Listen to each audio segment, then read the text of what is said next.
बच्चों, आज हम 10वीं के पाठ्यक्रम में शामिल कृतिका पुस्तक की पहली कहानी माता का अंचल पढ़ेंगे। इसके लेखक शिवपूजन सहाय हैं। उन्होंने देहाती दुनिया नाम से एक उपन्यास लिखा था। यह हिंदी का पहला आंचलिक उपन्यास माना जाता है। आंचलिक का मतलब अंचल विशेष। अंचल यानी ग्रामीण। तो किसी ग्राम विशेष की संस्कृति, वहाँ का खान पान, रहन सहन, वेशभूषा, धार्मिक विचार, भावनाएं, सामाजिक परिस्थितियाँ, इन सब का चित्रण आंचलिक उपन्यास में होता है। यह कहानी उसी का एक छोटा सा अंश है। इसमें 1930 के आसपास की ग्रामीण संस्कृति का चित्र खींचा गया है, अर्थात आज से लगभग 90 साल पहले के ग्रामीण परिवेश का। आप देख ही रहे हैं कि तब से लेकर आज तक के ग्रामीण जीवन और परिवेश में बहुत अंतर आ चुका है। कहानी में बच्चों तथा उनकी मंडली के द्वारा खेले जाने वाले विभिन्न खेलों, उनके खान पान, बच्चों की शरारतों, माँ की ममता, पिता का दुलार, तुकबंदियों, ग्रामीण परिवेश आदि अनेक मार्मिक प्रसंगों को शामिल किया गया है। शहर की चकाचौंध से दूर बाल मनोभावों की अभिव्यक्ति करते करते लेखक ने तत्कालीन समाज के यानी सन 1930 के आसपास के समाज के पारिवारिक परिवेश का चित्रण भी किया है।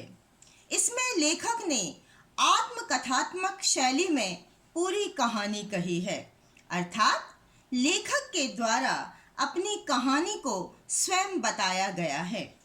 कहानी में यह भी बताया गया है कि बच्चा अपने पिताजी के साथ अधिक समय बिताता था, लेकिन जब उस पर विपत्ति आती है, वह परेशानी में होता है, तब माता के आंचल में ही अपने आप को अधिक सुरक्षित महसूस करता है।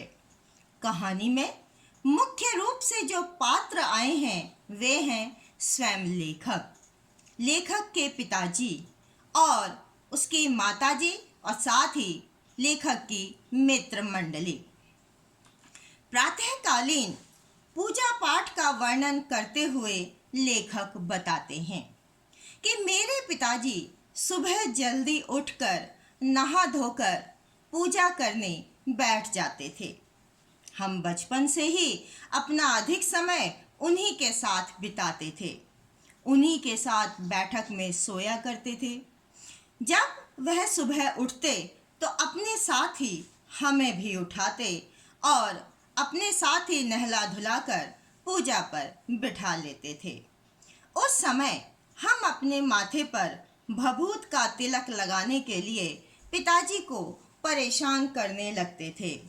तब पिताजी हमारे कहने पर हमारे चौड़े माथे पर त्रिपुंड की तरह भभूत का तिलक लगा देते थे। छोटे थे हम, हमारे सिर में लंबी लंबी जटाएं थी। जब हम माथे पर भभूत लगा लेते थे तो पूरी तरह से बम भोला यानी भोलेनाथ बन जाते थे। भोलेनाथ शिव जी का ही एक नाम है, इसलिए पिताजी हमें प्यार से भोलानाथ कहकर पुकारा करते थे। जबकि हमारा असली नाम तारकेश्वर नाथ था, लेकिन पिताजी कभी भी हमें तारकेश्वर नाथ नहीं कहते थे। हम अपने पिताजी को बाबूजी और माता को मैया कहकर पुकारते थे। यहाँ पर हम देखते हैं कि लेखक ने पूजा के समय अपने द्वारा की जाने वाली शरारतों और हरकतों का वर्णन करते हुए कहा है। क्या कहा है कि जब बाबूजी रामायण का पाठ करते तब हम उनकी बगल में बैठे बैठे आईने में अपना मुंह निहारा करते।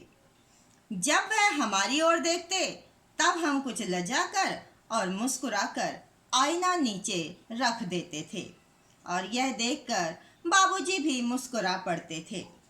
दूसरा वर्णन उन्होंने किया है गंगा जी का। गंगा जी जाने का वर्णन करते हुए लेखक कहते हैं कि पूजा पाठ करने के बाद पिताजी अपनी एक राम नामा बही, यानी जिस पर राम नाम लिखा जाता है, ऐसी पुस्तक पर 1000 राम नाम लिखकर पाठ करने की पोथी के साथ बांध कर रख देते। फिर 500 बार कागज के छोटे छोटे टुकड़ों पर राम नाम लिखकर आटे की गोलियों में लपेट देते थे। उसके बाद उन गोलियों को लेकर और हमें कंधे पर बिठाकर पिताजी गंगा जी जाते और गंगा में एक एक आटे की गोलियां फेंककर मछलियों को खिलाते थे। वापसी में भी हम उनके कंधे पर ही चढ़े होते थे। इसके आगे उन्होंने पिताजी के साथ खेली जाने वाली अपनी कुश्ती का वर्णन किया है। कुश्ती का वर्णन करते हुए भोलानाथ कहते हैं, कभी कभी हम दोनों अर्थात पिताजी और मेरे बीच कुश्ती भी होती थी। पिताजी पीठ के बल लेट जाते और हम उनकी छाती पर चढ़कर उनकी लंबी लंबी मूछें उखाड़ने लगते। तब पिताजी हंसते हंसते हमारे हाथों को मूछों से छुड़ाकर उन्हें चूम लेते थे। पिताजी खट्टा और मीठा चुम्मा मांगते तो हम बारी बारी से अपना दाहिना और बायां गाल उनके मुंह की ओर कर देते थे। पिताजी अपनी मूछें हमारे कोमल गालों पर गड़ा देते थे। हम झुंझलाकर उनकी मूछें नोचने लग जाते थे। तब वह बनावटी रोना रोने लगते और हम अलग खड़े होकर खिलखिलाकर हंसने लग जाते थे। इसके बाद उन्होंने माता और पिता के साथ किस प्रकार भोजन करते थे उस समय का वर्णन किया है। तो भोजन के समय का वर्णन करते हुए भोलानाथ कहते हैं कि कुश्ती के बाद हम हंसते हंसते साथ साथ चौके पर खाने बैठते थे। पिताजी अपने हाथ से फूल के एक कटोरे में गोरस और भात सानकर हमें खिलाते थे। फूल का कटोरा होता है, एक धातु होती है जिसमें भोजन करना स्वास्थ्य के लिए अच्छा माना जाता है। तो जब हमारा पेट भर जाता तो माँ बाबूजी से कहने लगती, आप तो 4-4 दाने की कौर बच्चे के मुंह में देते हैं, बच्चे को मुंह भरकर कौर खिलाना चाहिए। यहाँ कौर का मतलब है खाने का टुकड़ा, या जिसको हम कहते हैं बाइट। फिर कहती, मर्दुए क्या जाने कि बच्चों को कैसे खिलाना चाहिए। यह कहकर वह थाली में दही भात मिलाती और तोता, मैना, कबूतर, हंस, मोर आदि के बनावटी नाम से कौर खिला बनाकर यह कहते हुए खिलाती जाती कि जल्दी खा लो नहीं तो उड़ जाएंगे। और हम उन सब बनावटी चिड़ियों को चट कर जाते, उन्हें उड़ने का मौका ही नहीं देते थे। बच्चों, आप लोगों के माता पिता ने भी आपको बचपन में इस तरह से खाना खिलाया होगा। इसके बाद बाबूजी हमसे खेलने जाने के लिए कह देते थे। यहाँ पर भोलानाथ ने माँ के साथ अपने संबंध को बताते हुए कहा है कि कभी माँ जब हमें अचानक पकड़ लेती तो ज़बरदस्ती एक चुल्लू सरसों का तेल सिर पर डालकर मालिश करती थी और हमारी नाभि और माथे में काजल की बिंदी लगाकर चोटी गूंथकर रंगीन कुर्ता टोपी पहनाकर सजा धजा कर हमें कृष्ण कन्हैया बना देती थी।